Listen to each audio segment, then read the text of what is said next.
absen ya. Vini Nurpinta. Hadir. Dina Anjuli. Hadir. Bayrina. Hadir. Desi Wulandari. Hadir. Ada teman-temannya yang nggak masuk nggak? Ada. Siapa? Udin. Kenapa Udin? Kata maminya dia pergi sama papanya. Oke, siapa lagi yang nggak masuk? Markona. Dia Markona. Kenapa Markona? Tidur nggak sih dia? Kan dia sehat. Iya, sehat. Kita doain ya teman-temannya semoga cepat sembuh dan bisa mengikuti pembelajaran seperti biasanya. Iya. Baik, Ibu Guru mau tanya nih, kan kemarin kalian sudah belajar menyimak percakapan antara dua tokoh. Nah, dalam percakapan itu kalian belajar memahami apa?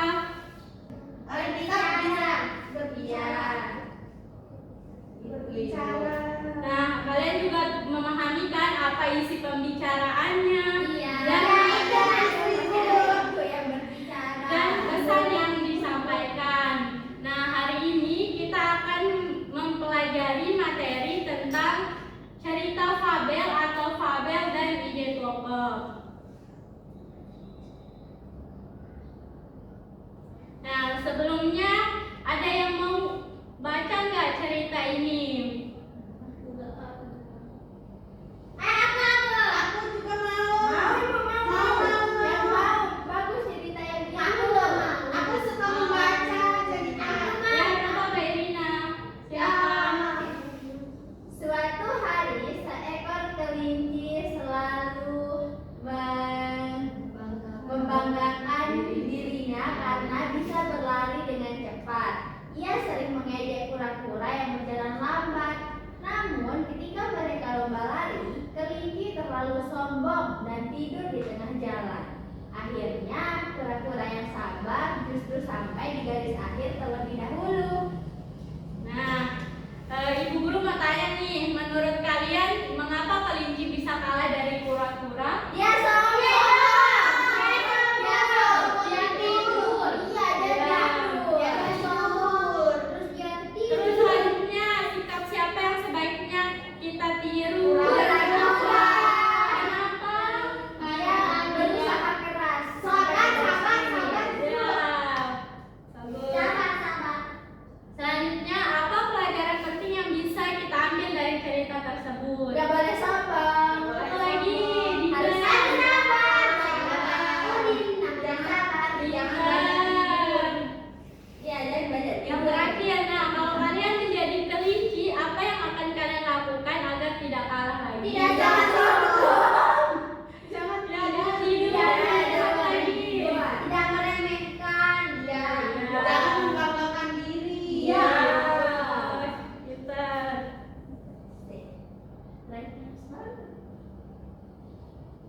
Baik, sebelum memulai pembelajaran, di sini Ibu akan membacakan tujuan pembelajarannya. Yang pertama, tujuannya yaitu peserta didik dapat menemukan tokoh utama dari ide pokok cerita fabel yang didengar dengan tepat. Terus yang kedua, peserta didik dapat menyampaikan pesan moral dari cerita fabel secara sederhana. Dan yang terakhir, peserta didik dapat menceritakan kembali isi fabel secara runtun dalam bentuk tulisan atau tulisan sederhana. Baik, di sini ada beberapa pembahasan materi. Yang pertama yaitu pengertian fabel, yang kedua ciri-ciri fabel, yang ketiga struktur fabel, yang keempat unsur-unsur fabel, yang kelima pengertian ide pokok, yang keenam ciri-ciri ide pokok, yang ketujuh fungsi ide pokok, yang kedelapan cara menemukan ide pokok, yang kesembilan letak ide pokok, dan yang kesepuluh di sini Ibu Guru akan memperlihatkan contoh video cerita fabel. Oke, baik. Materi yang pertama yaitu pengertian fabel. Nah, cerita fabel adalah cerita tentang kehidupan binatang yang berperilaku menyerupai manusia. Fabel ini termasuk jenis cerita fiksi, bukan tentang kehidupan nyata.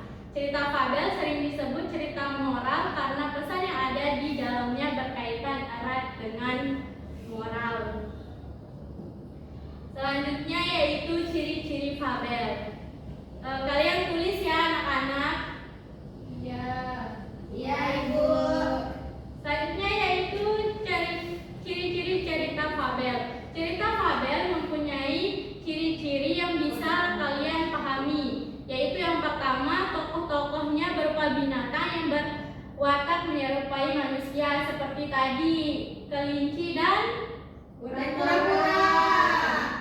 terus alur ceritanya singkat dan sederhana. Karakter tokoh ada yang baik dan yang tidak baik ya. Tema dan pesan moral fabel terkadang dituliskan dalam cerita.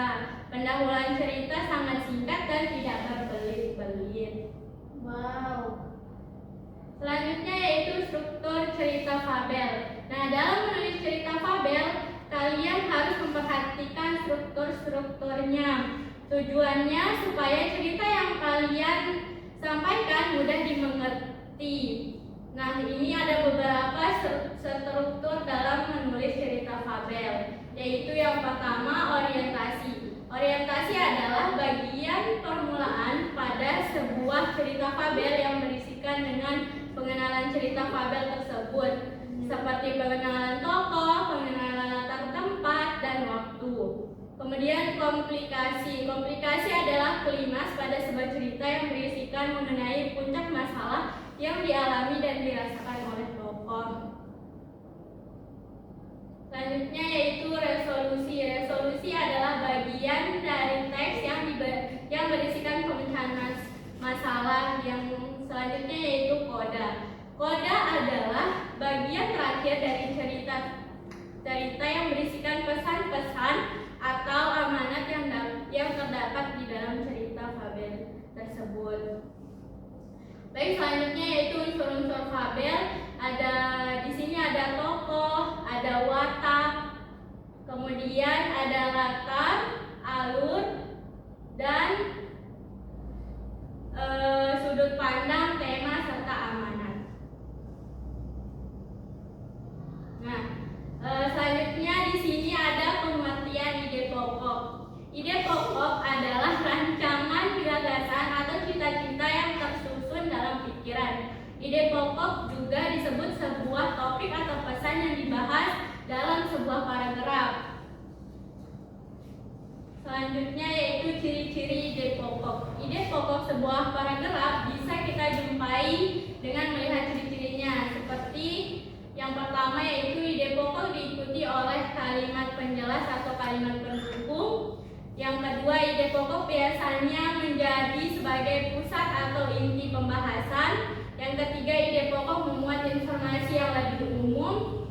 Yang keempat, ide pokok dapat berdiri sendiri meskipun kalimat pendukungnya diganti atau dihilangkan. Di sini ada fungsi ide pokok. Dalam satu paragraf hanya terdapat satu ide pokok. Nah, fungsinya yaitu untuk membantu pembaca memahami pesan atau argumen yang ingin disampaikan.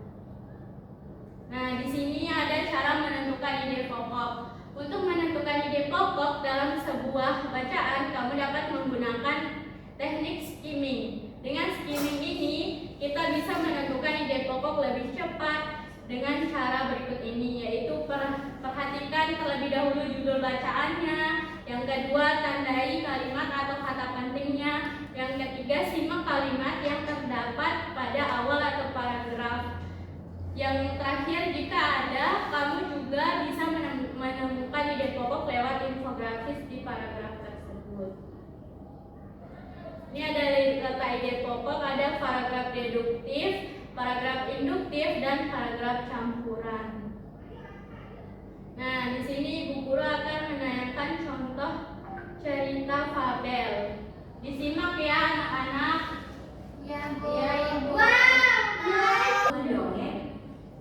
Baik, di sini Bu Guru akan memberikan contoh cerita fabel. Disimak ya dengan baik anak-anak. Ya, Ibu. Dan cerita anak. Iya, kan ada lonceng untuk Kisah gajah dan semut. Sinar matahari perlahan-lahan masuk di sela-sela dedaunan, menembus gerbangnya yang menyembur di permukaan tanah, keluarlah Anton si semut, menyambut hangatnya mentari pagi. Pagi yang cerah. Iya, mirip. Matahari pagi ini benar-benar hangat setelah semalaman kedinginan karena hujan. Sungguh menyenangkan. Cuaca yang bagus untuk mencari makanan. Sam, Uti, keluarlah. Hai, Selamat pagi Sam, selamat pagi Uti. selamat pagi Anton. Selamat pagi Anton. Beberapa hari yang lalu aku jalan-jalan di dekat sini.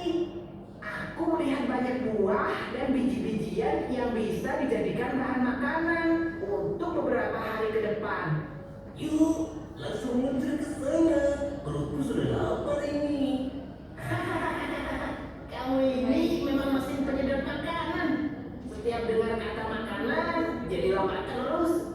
Kan aku butuh banyak makanan biar bisa menjadi kuat menggotong-gotong. Iya. Yuk, kita langsung berangkat sebelum matahari semakin terik. Begitulah kawanan semut ini memulai perjalanan mencari bahan makanan. Mereka menyusuri sungai kecil yang mengalir lurus. Kita sudah hampir sampai. Ah. Lihatlah, sudah mulai kelihatan buahnya. Setelah itu, mereka sibuk bergotong royong untuk mengumpulkan makanan. Semua saling membantu. Hal ini membuat pekerjaan mereka cepat selesai. Semua kalau dikerjakan bersama-sama pasti cepat selesai. Yuk, semua sudah terkumpul. Saatnya kita pulang. Namun, tiba-tiba saja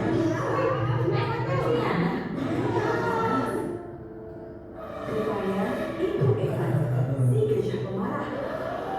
Hei Evan, berapa kali ku bilang untuk berhati-hati kalau berjalan. Anton, si kecil mungil yang lemah. Salah sendiri badanmu kecil. Jangan salahkan aku kalau terinjak ya. Ya Evan mengambil sedikit air dari air kubangan bekas hujan semalam. Kemudian disemprotkannya ke arah para semut. Baru disemprot air sedikit saja sudah terhuyung-huyung. Sungguh lemah sekali. Evan ini. Kita harus melawan. Jika tidak, dia akan terus menjahili kita. Setuju. Apakah kalian ada ide? Kalian mau bergabung sebanyak apapun, tidak akan bisa mengalahkanku. Para semut mengabaikan perkataan Evan. Mereka sibuk untuk menyusun strategi. Oke, kalian paham kan? Ayo mulai. Serang! Evan tidak siap dengan serangan para semut. Angga dan kawan-kawan yang berukuran kecil masuk ke dalam belalai Evan. Apa yang kalian lakukan di dalam belalaiku? Aduh, sakit, sakit. Evan berguling di tanah menahan rasa sakit sekaligus geling dirasakannya dari arah belalai. Para semut rupanya mengikuti bagian dalam belalai Evan. Setelah dirasa cukup, Anton dan kawan-kawan pun keluar dari belalai Evan. Bagaimana? Masih meremehkan kami yang kecil mungil ini. Anton, sakit sekali hidungku. Maafkanku karena selalu meremehkan kalian. Walaupun tubuh kalian kecil, namun kalian dapat mengalahkanku yang besar ini. Kami terima permintaanmu. Lain kali jangan meremehkan hewan lain ya. Belum tentu dia lebih lemah darimu. Evan dan Anton pun berbaikan. Evan berjanji akan lebih berhati-hati lagi ketika berjalan dan tidak mengganggu hewan lain. Pesan dari cerita ini adalah berbangga diri boleh, namun janganlah berlebihan hingga meremehkan orang lain. Belum tentu kita lebih baik dari mereka yang kita remehkan. Oke, baik. Di sini ada yang mau bantu Bu Guru nggak? Apa tadi pesan moral dari cerita yang sudah kalian tonton? Siapa yang mau? Angkat tangannya.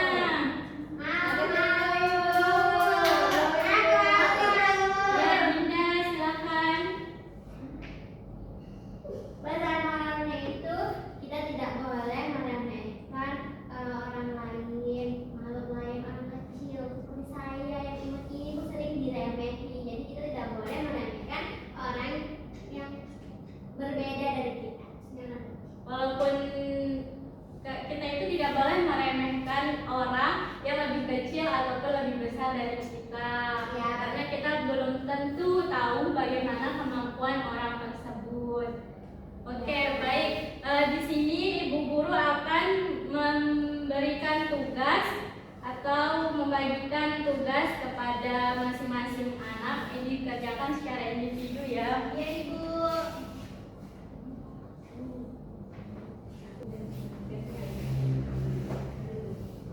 Oke, di situ di tugasnya itu ada contoh cerita fabel. Nah, nanti kalian menjawab setelah mengamati cerita tersebut, kalian menjawab soal yang terdapat pada lembar selanjutnya. Kalau ada yang belum dipahami, mohon ditanyakan ya. Oke Ibu.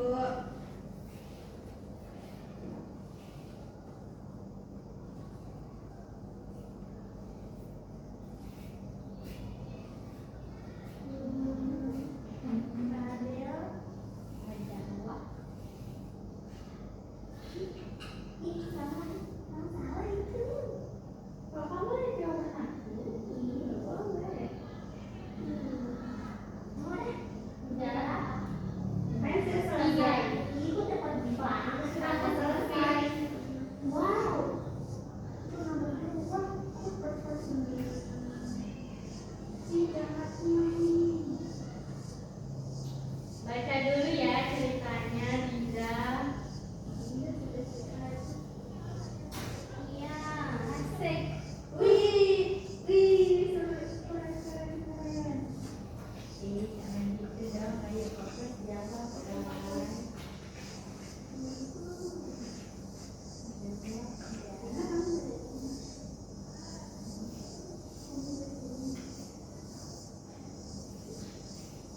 Iya, aku nggak nyontek kok. Kenapa kamu tutup gitu? Sudah selesai. Kita satu.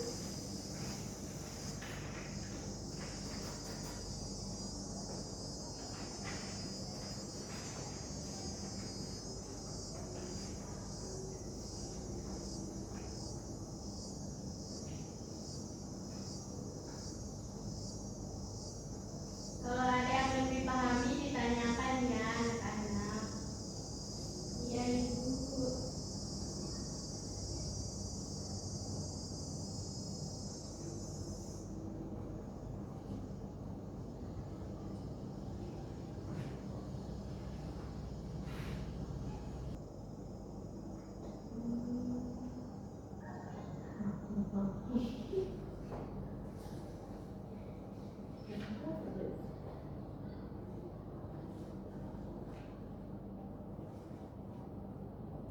Baik, ada yang udah selesai? Belum, lagi bentar Ibu. Tinggal satu soal Ibu. Aku tinggal 2 Ibu. Aku tinggal 2 juga. Aku udah. Wih, iya udah Bu. Ibu kakaknya. Iya. Ini maksudnya apa Ibu? Ini. Ya. Oh, ya gitu. Oke Ibu. Sama. Kamu tanya apa? Ini Aku bingung semua. kamu tanya belajar.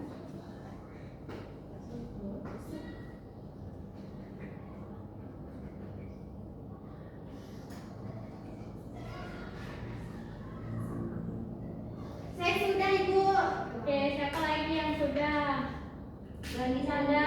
lagi satu.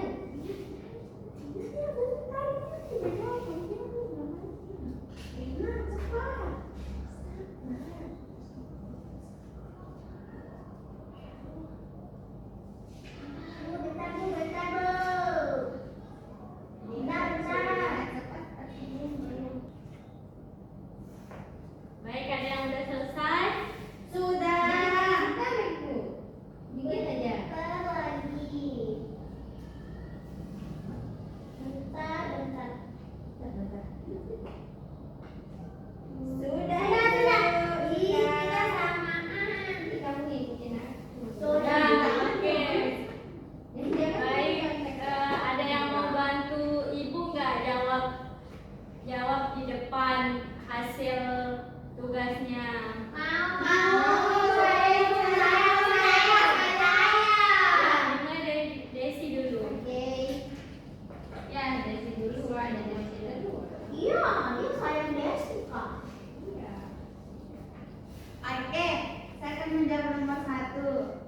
Siapakah tokoh dalam cerita ini? Jadi ada tokoh utama sama tokoh lain. Jadi tokoh utamanya di cerita itu adalah singa dan tikus. Kemudian tokoh lainnya ada pemburu. Nah, seperti itu Ibu nomor 1. Ada yang jawabannya beda nggak sama Desi?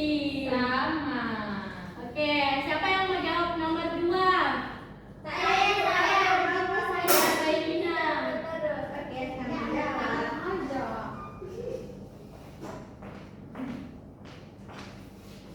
Jadi yang nomor 2 itu pertanyaannya apa yang terjadi pada awal cerita?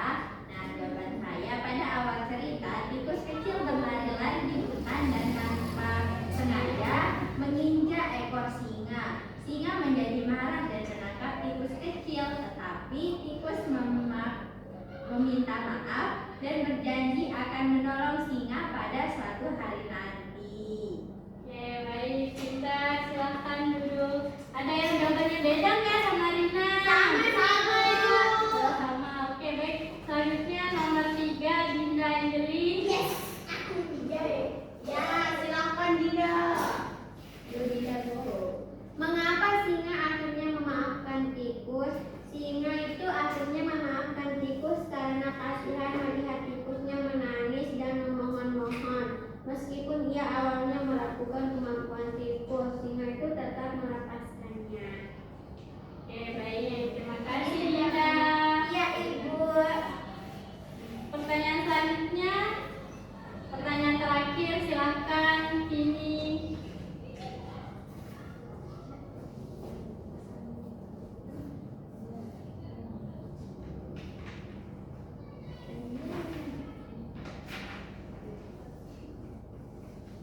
Nah, pertanyaannya, apa pesan moral dari cerita ini? Nah, pesan moralnya adalah kita tidak boleh meremehkan orang lain, sekecil apapun mereka, karena setiap makhluk dapat berguna, dan kita juga harus saling menolong dan berbuat baik kepada siapapun. Oke, terima kasih. Ada pesan moral yang lain nggak? Dinda mungkin punya pendapat yang berbeda. Oke, jadi kesimpulannya yaitu kita tidak boleh meremehkan orang lain. Sekecil apapun mereka, sebesar apapun mereka, kita tidak boleh meremehkan orang lain. Karena setiap orang itu berguna. Ya, punya kelebihan dan Kekurangan masing-masing. Pintar, Dinda. Iya, Kita juga harus saling tolong menolong. dan terus berbuat baik kepada siapapun. Oke, baik. Selanjutnya yaitu tugas kelompok. Banyaknya Ibu. Jadi di sini Ibu Guru minta kalian membuat kelompok masing-masing 2 orang ya.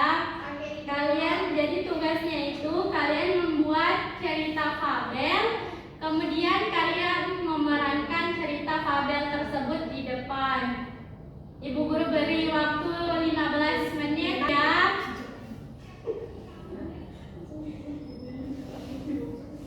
Silakan dikerjakan tugasnya.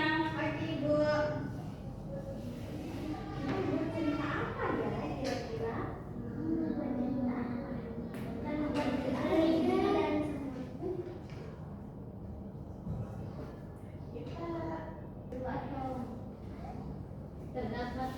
Terdapat. Ibu Dia dia harus 2 orang. boleh lebih. Agak lama. Di suatu pagi yang cerah, kelinci berlari-lari. Burung aku bagus dan tidak punya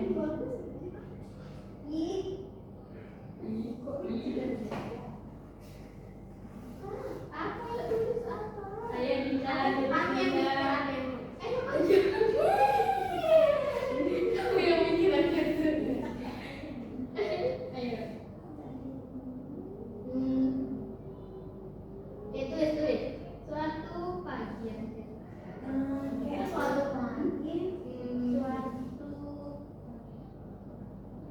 suatu hari, suatu hari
kelompok siapa ini? Ya, kita tahu kan?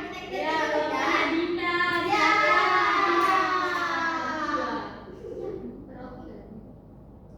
Berdua kan main peran pilih sayang. Tuh kan, burung cantik Ibu kita nak. Di suatu hari yang cerah, hiduplah seekor kelinci dan semut. Aduh, hari ini cerah sekali. Aku ingin berlari secepat angin. Kelinci berlari dan tidak melihat lubang kecil di tanah. Aduh, kakiku tersangkut di lubang ini. Aduh, sakit. Bagaimana cara keluarnya?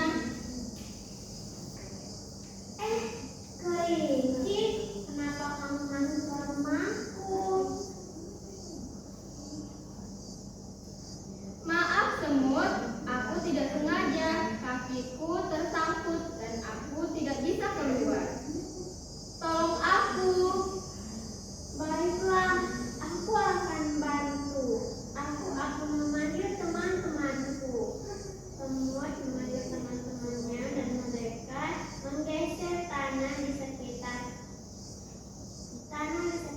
kaki kelinci.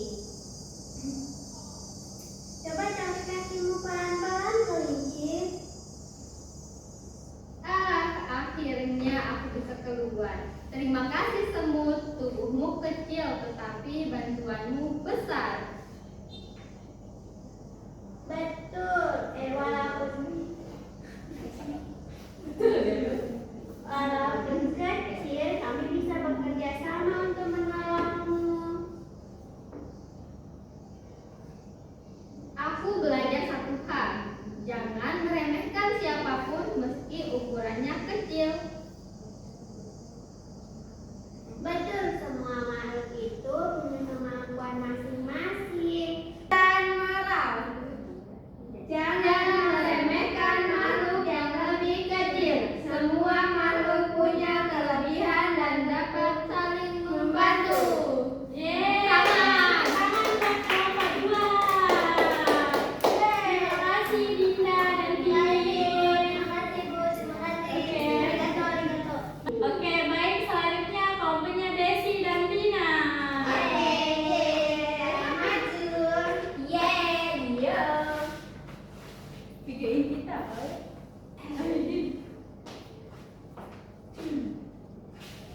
Ceritanya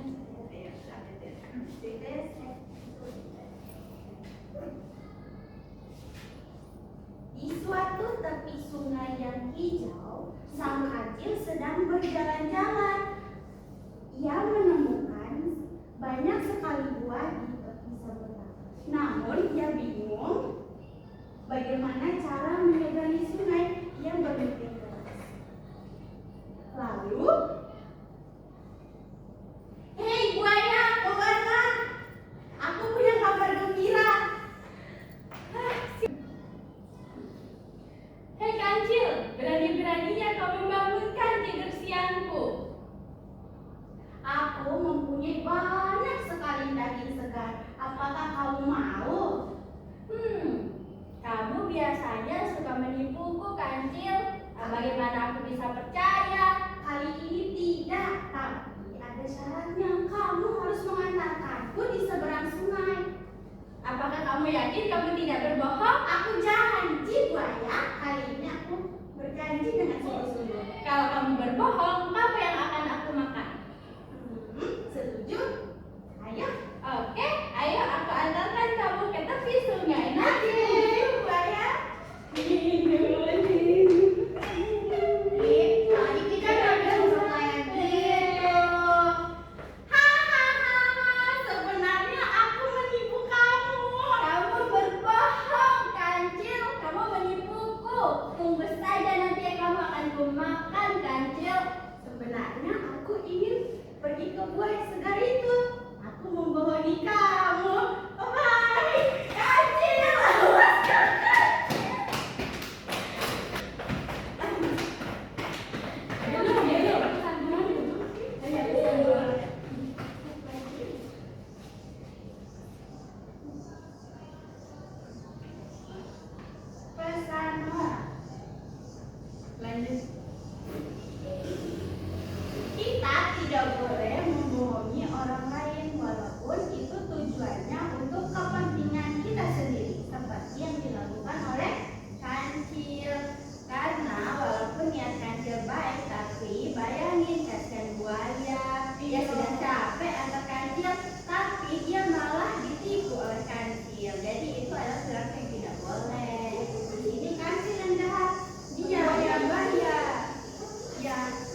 harus jujur ya, tidak boleh berbohong, dan jangan pernah meremehkan orang lain.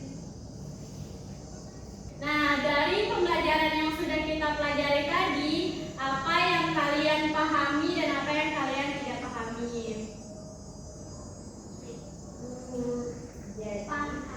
Ya, hari ini kan kita belajar cerita fabel, terus apa aja yang nanti kita ide pokoknya, terus bagaimana cara mencari nilai moral di fabel, moralnya. Terus juga kita tadi kan udah bikin cerita fabel. Seru. Iya.